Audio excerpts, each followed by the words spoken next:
Thank you, Bill. And good morning, and welcome to Unity of Orange County. We're so glad that you've chosen to join us this morning or any time that you're watching us. We're glad that you're here.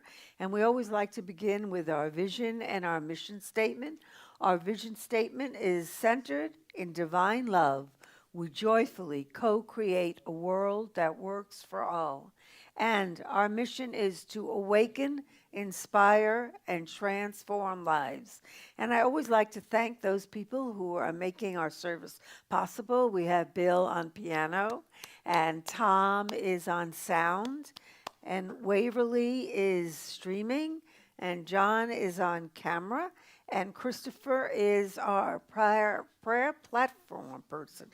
Wow, say that quickly 3 times. Prayer platform person. So we're glad that you're all here. And we have several activities going on. We have our class on Wednesday night based on the book Living Originally by Robert Brummett. We also have our spiritual discussion group on the first and third Sunday after church at 11 o'clock. And then our gratitude circle is meeting today after church at 11 o'clock. And they're going to be discussing the question, what's a difficult lesson in life you're grateful you had the opportunity to learn? So that's all on Zoom. It's the same Zoom number, 818-8859-3747. And so whatever you decide to join us, whatever activity, we hope that you do. And now I'm going to turn it over to Christopher for our daily word and meditation.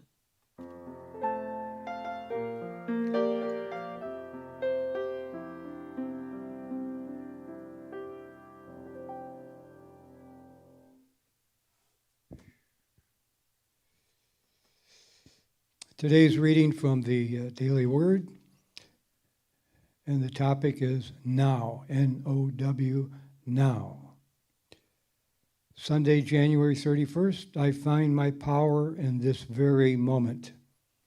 There is power in this very moment. Yesterday is past, and tomorrow is not yet here.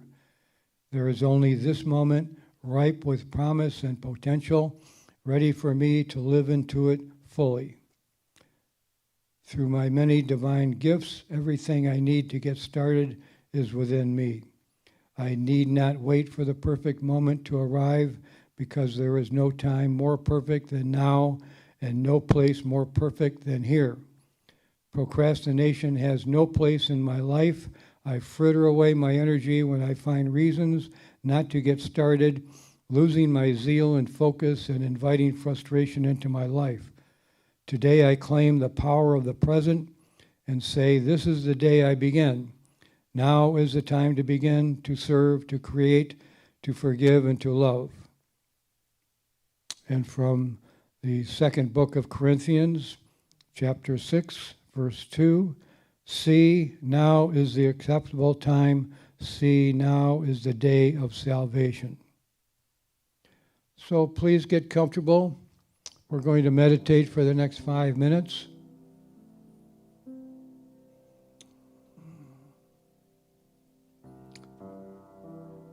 Find a spot that you can sit in and be very comfortable without having to move a muscle for the next 5 minutes.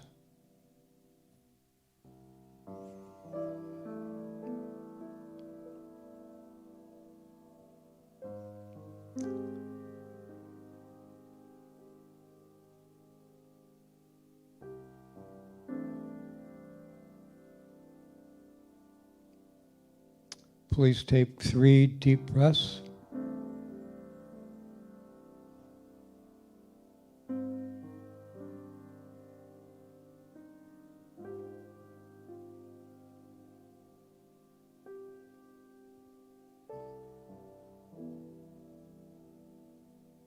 And close your eyes.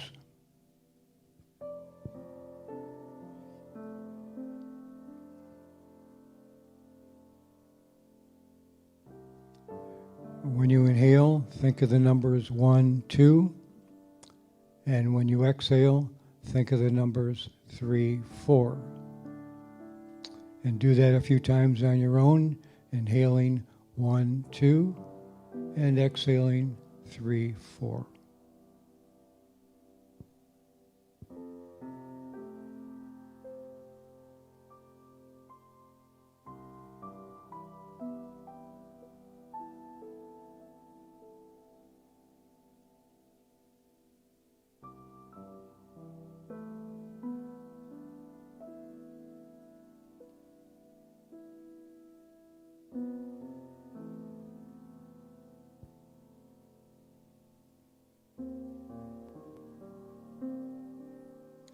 Now inhale the word peace and exhale the words be still. Inhaling peace and exhaling be still.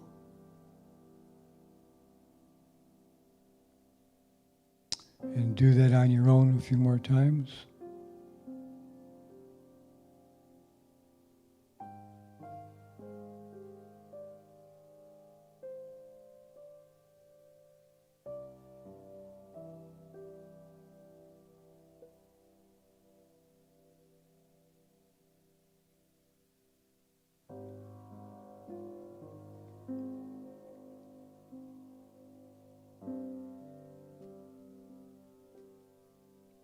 Inhaling peace and exhaling be still.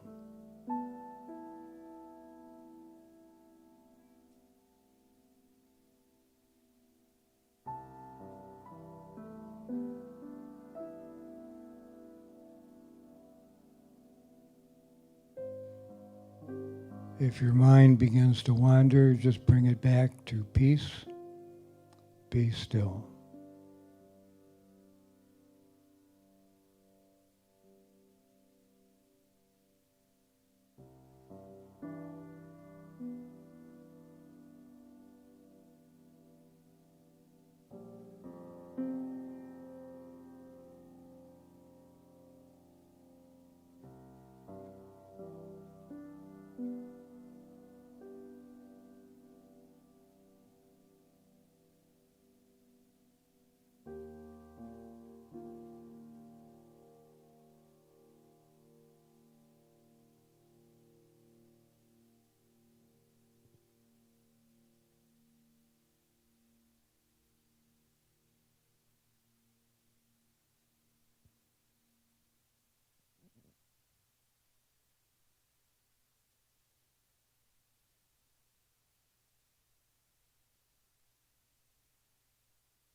Thank you, Bill. That was beautiful. Well, welcome.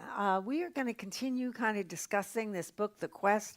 Last week we talked about the nature of God, and we talked about the fact that God was omnipresence, God was omnipotence, God was omniscience, meaning God was presence, God was power, God was wisdom, and these are the aspects of God. So, what are we? What are we human beings? You know, if someone says to you, who are you? You usually answer with questions like, oh, I'm a minister, I'm a teacher, I'm a parent, I'm a pianist, I'm, retired, I'm a grandparent. We tend to think of ourselves not on what we are, but on who we are in the world. We describe ourselves based on our job or our role in life. But the fact of the matter is that we are much more than that role that we play in life. Because if God is omnipresence and God is omniscience and God is omnipotence, that means that God is within us. So we are not just human beings, we are also spiritual. In fact, we are spiritual, and we have our spirit, the soul, and the body part of us. So there's these two differences. So when we answer the question who we are, it's very different than if we get asked the question what we are. So it is not who I am, but it is what I am. So we have this part of us that is spirit, but we also have this part of us that is human. And Emily Cady, in her book Lessons in Truth, talks about the difference between individuality and personality. So the individuality is that part of us that is God, that part of us that is connected to spirit. It is something that we are just born to by the very nature of our being, by the very nature of God. Our personality is that part of us that we come into the world with, our little quirks, our little habits. It often is reflected by how we are brought up, but a lot of it is just kind of innate in us. So I had these two cats, Logan and Dakota, and I got them when they were kittens. My friend actually had found the mother cat pregnant in the trash can behind her apartment building and brought the mother cat into her apartment and helped birth these kittens. And I took Logan and Dakota because they were inseparable. I got them, they were like 6 weeks old. These cats were always together. They were born of the same mother. They were raised in the same home. They got exactly the same treatment. They were completely inseparable. However, they had two totally different personalities. They were nothing alike personality wise. Dakota was like this man about town. He was always getting out, he was always roaming. He was kind of like, a real male cat. And Logan was very like prim and proper, and she would wait when Dakota would go out and wander around, wait for him to come home. And I would look at these two cats and I would think, that is what happens with us human beings. Very often we can come from the same family, we can be raised in the same house, and yet we're different for our siblings. Why? Because we come into this earth with certain characteristics that may be a little different than something else. So there's three aspects of us. So first we have spirit. And like I said, that's that part of us that is God. That is that part of us that is bigger than our human nature. And how we connect with that part of us is through going within. There's no way to connect with that part of us other than going within. Sometimes we get a glimpse of this spirit when we look out and see the wonders of the world and we feel something and it overpowers us and can bring tears to our eyes. It can bring joy to our heart. That is when we are connecting with it. It is like we are the wave in the ocean. Now the wave is the same as the ocean. It has the same molecular as the ocean, but yet it is not the ocean. The ocean has much more power, but everything that is the ocean is also in the wave, and that is God and us. Everything that is in God is in us. Does that mean that we are God? No, but it means that we are part of God and God is part of us, and that is our spirit, and that is something that never changes. That is something that is always constant, although our connection to that changes. Sometimes when we feel closer to God, we feel more of that spiritual nature of ourselves. And sometimes when we feel apart from God, we forget that we are part of God. So we have this spiritual part. And then we have our soul. And the soul is like the emotional, mental aspect of our being. And the soul comes into this earth And I think we come in with certain things that are already in us. So, of all people, the Disney studios decided to make a movie called Soul. And it is the cutest cartoon. It is, you have to watch it. Right now, you can only see it streamed on the Disney Channel. It's worth getting the Disney Channel just to see this movie. And so the movie is about a man by the name of Joe who loves music. Music is his life. And he's been teaching music, and he hasn't had much success as a musician. And he finally gets this audition, and he gets invited to play with this band, this jazz band. He's a jazz pianist, and he's so excited. And he leaves the audition, and he's finally getting to do his dream. And he's so busy talking on the phone about how he finally got his dream, and he has all these near misses, and finally he just steps into a manhole. And he finds that part of him has died. And so we see Joe in this scene having just dropped into the manhole and being transported. Help! I'm not done! Holy! Oh my goodness! This week, the council is a soul missing. Is this heaven? No. Is it H-E double hockey sticks? Hell? Hell? Hell? Quiet coyotes. No, it's the great before. This is where new souls get their personalities, quirks, and interests before they go to Earth. Here we are. Frozen! Wait! Don't worry, you can't crush a soul here. That's what life on Earth is for. So Joe goes to the great before, not the great beyond. He escapes the great, and he meets the little soul number 22. And 22 is the soul who doesn't want to go to Earth because he feels whatever, that Earth is just terrible, and why would you want to go to Earth? And it's a terrible place. Like it says in the movie, believes that Earth is what crushes the soul. And so Earth, but by accident, they wind up going to Earth, but Joe winds up in the body of a cat, and soul winds up in the body of Joe. And it's so interesting to see this. You see, our soul is based on many things. We may be born into the world with certain characteristics, but very often our soul changes by the life that we are born into. When you think about the soul, because it's the mind, it's the emotion and the mind, the soul is where we can truly change our life. That we can't change our spirit, because the spirit is that divine within us. And we know that the divine is unchanging, because the divine is the divine. In fact, and we have that divine within us. In fact, there's a story, it's an ancient story about the gods. Man was originally had the same divinity as the gods, but we misused it.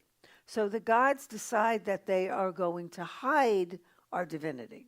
So they talk about where they're going to hide this divinity, and they say, well, let's hide it on the tallest mountain. And they go, no, that won't work, because a man eventually will go to that tallest mountain. And they say, well, let's hide it in the deepest sea. And they think about that. They go, man will eventually go to the deepest sea. And so they're trying to figure out where to hide it. And they finally realize the one place that man will not go to. And so they hide man's divinity within themselves, within man itself. Because think about it, we love to explore, but it's very hard for us to go deep within. So when we go deep within, that is the spirit. The soul is different. So the soul is like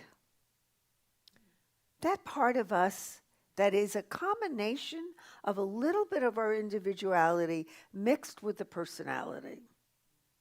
It has that little bit of God, but it also has all that human stuff. And it's not the body, because the soul without the body can't taste or smell or anything. And there's a scene in the soul, which we're going to see now, where Joe is just beginning to understand that this soul of his is not his body. Okay, look, I already know everything about Earth, and I don't want anything to do with it. You're missing out on the joys of life, like pizza. I can't smell. We can't taste either. All that stuff is in your body. No smell, no taste. Or touch. See? Okay, I get it. So the soul is this part of us. It is not our body. And the soul is that part of us where we get to do the work, where we get to make the changes in our life, our emotional and mental changes. If you're not happy in your life, if things aren't going the way you want, then the soul is that place where we get to change. The soul is that place where we get to question what we're doing, what we want to do, where we want to go. In the movie, Joe has always believed that music was his purpose, that music was everything. But he learns an important lesson because we tend to think that we are that thing, our purpose. In fact, in the movie, it talks about the fact that the souls don't go to the great before to get our purpose. Our purpose is to be us. Our purpose is to be the expression of God here on earth. The purpose is to be God's hands, God's feet, God's eyes, God's voice. That is our purpose. What we do in life is not as important as how we are in life.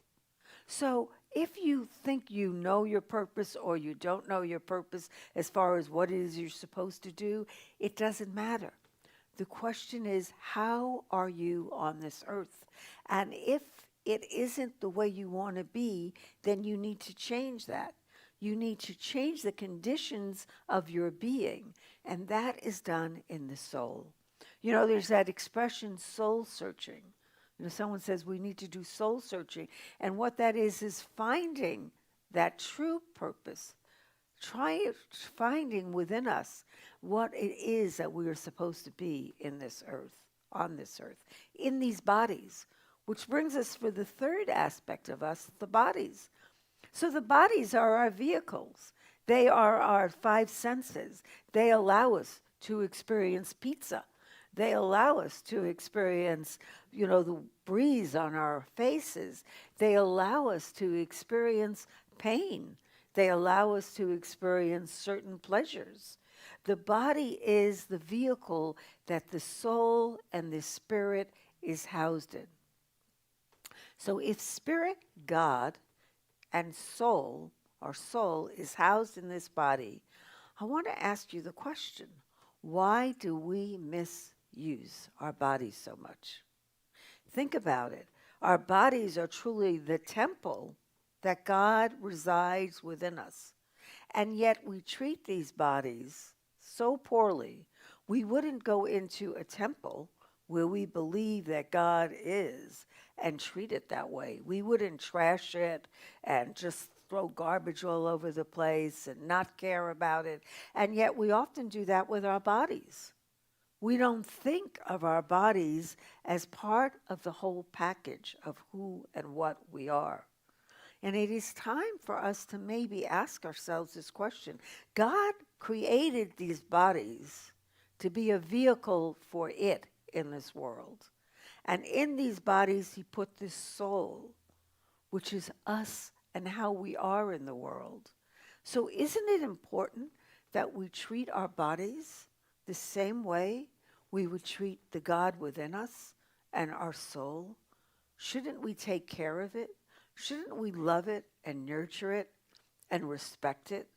Shouldn't we ask ourselves when we do certain things, is this really taking care of this temple that we've been given?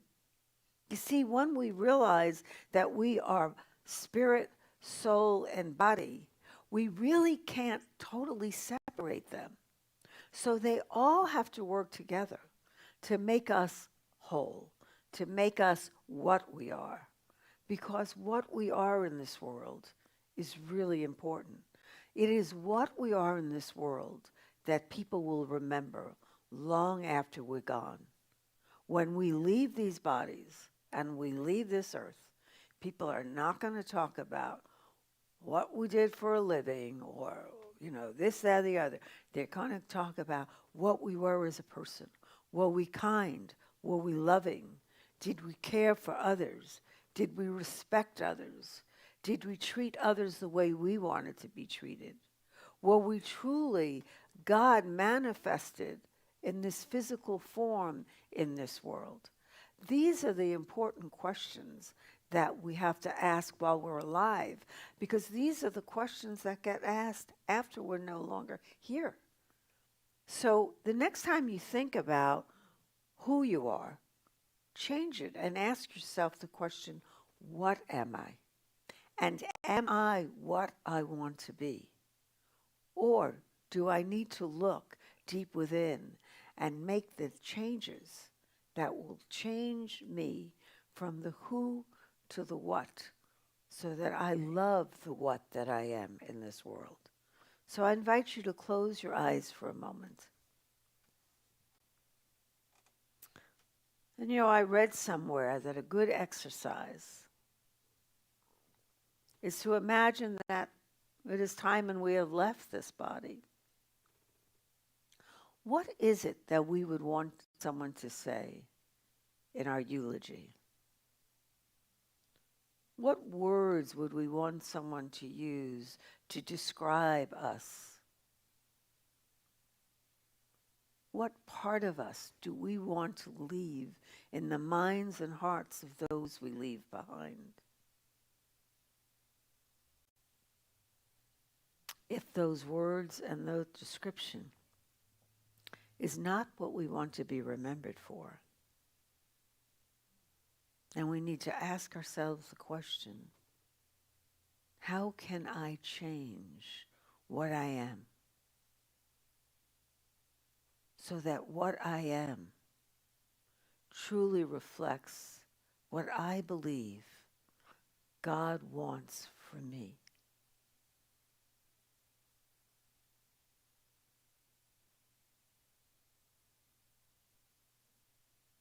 Take that question into meditation sometime and write down what comes up. And then ask yourself, what do I have to do to make that true for me right now, in this lifetime? This total part of me, spirit, soul, and body, so that I truly become and I truly am the what that God intended for me. And so it is. Amen.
Thank you, Bill. That was wonderful.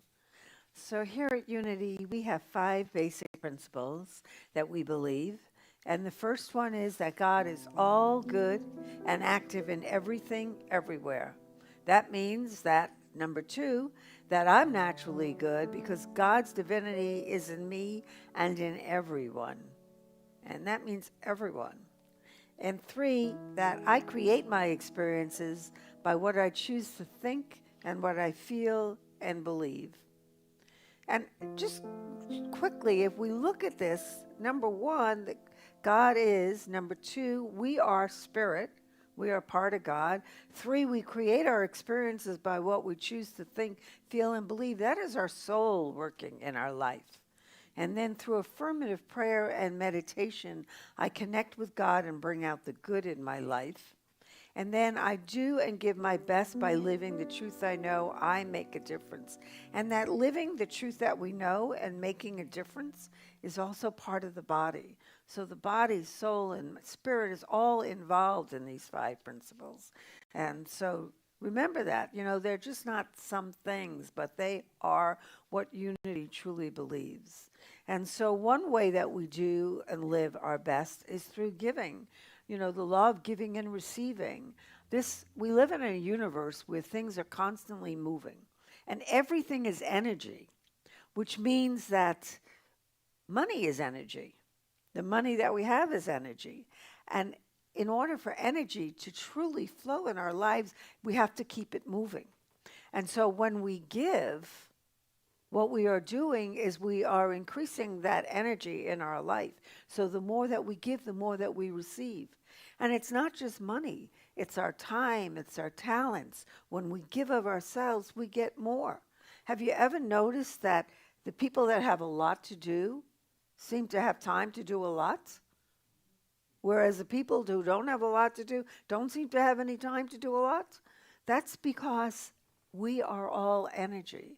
So we are grateful for all the gifts that you give us because we know that in return you will receive gifts.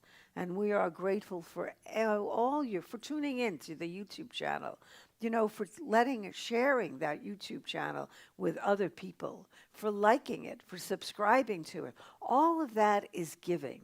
And that's what we want to do. We want to give because we can't outgive God. So the more we give in any way, the more that we receive. So any way that you can give, we appreciate it. And if you're getting ready to give your gifts, your monetary gifts, you can do it by texting 77977, or you can go on our webpage under Donate and give it there. You can write a check and mail it. You can give through our app. So if you're getting ready to do that giving right now, I invite you to take a moment and bless what you are about to give as we say our blessing prayer. Divine love through me blesses and multiplies all that I give, all that I have, and all that I receive, and I am grateful. And so another way you can give is by tuning in next week, joining us every Sunday. You can join us live or you can view us afterward. But we hope that you come back next week, and we love to see you. And if you're live streaming, I didn't know if you're aware of this, you can make comments. So we have a lot of people that like to comment about it, so it makes it feel more like a community. So there's a lot of ways that we can give of ourselves, and we welcome all of it. And so we now close with our prayer for protection. The light of God surrounds us. The love of God enfolds us. The power of God protects us. And the presence of God watches over us. Wherever we are, God is, and all is well. So be safe, be blessed, and thank you for being here, and see you next week. Have a great week.